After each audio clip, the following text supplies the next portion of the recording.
Hello and welcome to Tips and Tricks.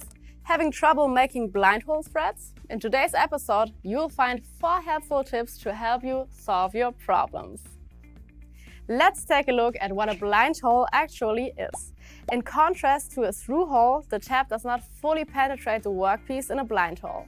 The thread is therefore not cut through to the end. In addition, the chips are transported upwards out of the hole in the opposite direction to the feed direction. This is made possible by a positive helix angle. But what do you need to look out for with blind hole threads?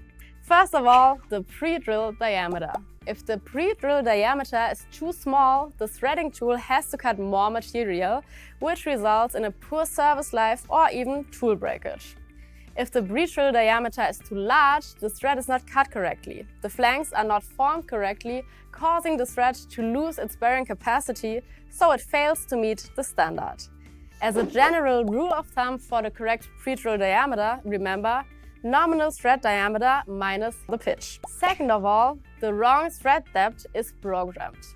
If the tab is inserted too deeply into the hole, the tool and workpiece will collide.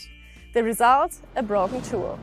You can easily avoid this mistake by checking the length of the tab in advance, programming the thread depth correctly, or making the core hole a little deeper. Third of all, the clearance angle is too large. A large clearance angle has the advantage that the tab cuts well. However, the greater the clearance angle, the greater the risk that the chip will jam when turned back and the tool will break off. Or it could cause the tool to lose control, which has a negative effect on the accuracy of the gauge. You can significantly minimize this risk by choosing the right tab. The gearing navigator can help you with this. In contrast to a through hole, you should do it without form B in a blind hole. In this case, the chips are pressed against the bottom of the blind hole. Instead, you should use a spiral tab for blind holes. Due to the smaller clearance angle, the chip can not only shear better when the direction of rotation changes, the chips are also transported out of the bore at the top. Fourthly, the tab is not suitable for the material. For long chipping materials, we recommend spiral tabs. The positive twist angle here is ideal for pushing the chips upwards out of the tool.